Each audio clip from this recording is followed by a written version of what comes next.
Dubai का नाम सुनते ही हमारे दिमाग में ऊंची ऊंची बिल्डिंग, 7 स्टार होटल, लग्जरियस गाड़ियां और बहुत सारा पैसा माइंड में आता है। दुबई दुनिया की सबसे हॉट लग्जरियस टूरिस्ट डेस्टिनेशन है, जहां हर साल 50 से 70 लाख लोग दुबई घूमने के लिए आते हैं और जहां दुबई में कई बड़े मेगा प्रोजेक्ट पर ऑलरेडी काम भी चल रहा है। मगर सवाल यह है कि क्या दुबई हमेशा ऐसा ही ग्रो करता रहेगा? क्या इसके ग्रो होने के पीछे कोई रहस्य है जो हम सबसे छुपाई जा रही है? क्या दुबई बाकी इतना ज्यादा अमीर है? तो आइए जानते हैं। अगर आपने अभी तक हमारे चैनल को सब्सक्राइब नहीं किया है तो प्लीज सब्सक्राइब कर दें। 200 साल पहले यानी 1822 में दुबई एक शहर नहीं बल्कि एक गांव हुआ करता था और यह पूरा गांव रेत के ऊपर बसा हुआ था। और दुबई के इस शहर में उस समय 700 से 800 लोगों की आबादी वाला एक फिशिंग विलेज हुआ करता था और यह पूरा गांव उस समय अबू धाबी के कंट्रोल में था। 1833 में अल्बुफ फ्लासा नामी एक कबीले ने अबू धाबी के खिलाफ बगावत छेड़ दिया और दुबई को अबू धाबी से अलग करवा लिया और इन सब कामों को सिर्फ 2 लोग ही मैनेज कर रहे थे, उबैद बिन सैद और मखदूम बिन बूटी। दुबई को आजादी मिलने के बाद ये 2 लोग दुबई के राजा बन गए, लेकिन बदकिस्मती से 3 साल बाद उबैद बिन सैद की मौत हो गई। उसके बाद इस शहर को पूरे तरीके से मखदूम बिन बूटी ही चला रहे थे और आज के समय में भी इसी खानदानी की दुबई पर हुकूमत है। इसी साल यानी 1833 में वापस दुबई ने बनियास जनजाति के लगभग 800 सदस्यों द्वारा एक छोटी सी बस्ती के रूप में शुरुआत की थी, जो दुबई के मध्य से बहने वाली खाड़ी के द्वारा बनाए गए नेचर बंदरगाह से आकर्षित थे और जहाँ उन्होंने मछली पकड़ने और मोती बनाने के लिए क्षेत्र को एक छोटे से गाँव में बदल दिया। ये लोग बाद में मिडिल ईस्ट के अरब खानाबदोशों में शामिल हो गए, जिन्हें बेडोइन कहा जाता है। ये सभी खाड़ी के पास छोटे छोटे घरों में बस गए थे। दुबई ने अबू धाबी से आजादी तो हासिल कर ली थी, लेकिन बाद में उसके हालात काफी खराब हो गए। इकोनॉमिकली दुबई बहुत ज्यादा कमजोर हो गया था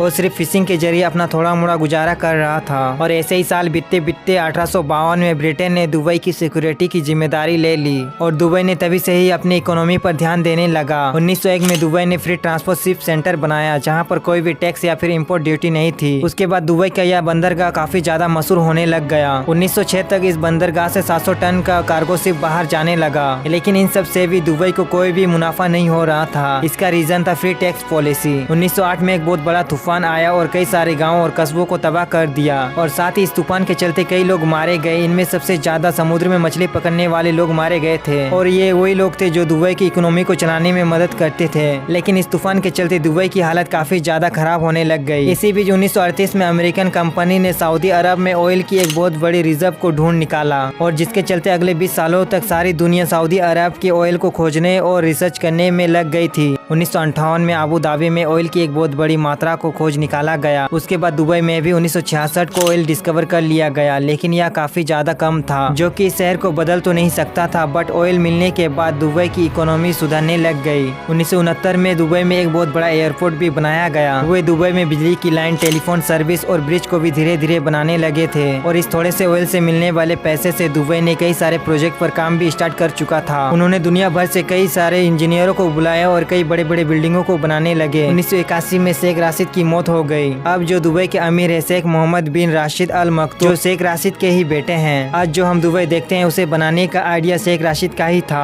1990 के बाद दुबई में बड़ी बड़ी बिल्डिंग, एमिरेट एयरलाइंस, इन सब स्ट्रक्चर के चलते दुबई को अब पूरी दुनिया जानने लगी थी। दुबई में अब पूरी दुनिया से लोग आने लगे थे और कई बड़े बड़े कंपनियां दुबई में अपना ऑफिस शुरू करने लगे थे, जिसके चलते दुबई का पोर्ट एशिया, यूरोप और पश्चिमी गल्फ को मिलाने वाला एक रास्ता बन गया। इसीलिए दुबई का मानना है कि ऑयल पर उसकी डिपेंडेंस 1% से कम है। बट दुबई जब किसी मुसीबत में पड़ता है तो उसे बचाने के लिए अबू धाबी अपना हाथ आगे बढ़ाता है। फॉर एग्जाम्पल 2008 का फाइनेंशियल क्राइसिस, जिसके चलते पूरी दुनिया की इकोनॉमी हिलकर रह गई थी और दुबई पूरी तरीके से डेट पर चल गया था और तब अबू धाबी ने $10 मिलियन का लोन देकर दुबई को डूबने से बचाया था और अबू धाबी का यह पैसा ऑयल से ही आया था। लेकिन 2008 के बाद दुबई का टोटल डेट $80 मिलियन है और $80 मिलियन से $20 मिलियन तो अबू धाबी का ही लोन है, जो दुबई ने अबू धाबी को अभी तक वापस नहीं किया। अगर अबू धाबी उस समय दुबई को लोन देता ही नहीं तो आज दुबई एग्जिस्ट ही नहीं करता। Number 2, Dubai real estate market. कुछ साल पहले दुबई के रियल एस्टेट के दाम बहुत ज्यादा तेजी से नीचे गिर रहे थे। इसका रीजन था ज्यादा से ज्यादा बिल्डिंग या अपार्टमेंट को तैयार करना, जिसके चलते कई सारे बिल्डिंग और अपार्टमेंट खाली पड़े थे। दुबई का मानना था कि इन सब बिल्डिंगों को बनाकर छोड़ देने पर पूरी दुनिया से लोग आकर यहाँ पर रहने लगेंगे, लेकिन फिर ऐसा कुछ हुआ ही नहीं। Number 3, Dubai expo. Dubai expo 2021 में हुआ था। इससे दुबई को उम्मीद थी कि पूरी पूरी दुनिया के लोग दुबई में आकर इन्वेस्टमेंट करेंगे, और ऐसा कुछ हुआ ही नहीं, जिसके चलते यह पूरी तरीके से घाटे में चली गई। Number 4, Dubai foreign policy. Dubai 6-7 सालों से अपने फॉरेन पॉलिसी को सऊदी अरब और कतर की तरह बनाने की उम्मीद कर रहा है, जिसके चलते कई सारे देशों के साथ दुबई के संबंध बिगड़ रहे हैं। Number 5, income tax policy. Dubai में आप जो कुछ भी कमाओ, आपको दुबई सरकार को एक भी रुपया नहीं देना पड़ता है। इनकम टैक्स का ना होना इससे फॉरेनर के लिए बहुत अट्रैक्शन है, वही दुबई के लिए एक बहुत बड़ी प्रॉब्लम। दुबई इस पॉलिसी को लेकर कब तक चलेगा? लेकिन दुबई को टूरिज्म के साथ साथ कोई इनकम सोर्स चाहिए। हालांकि दुबई सरकार का मानना था कि 2023 तक इनकम टैक्स को लागू कर दिया जाएगा,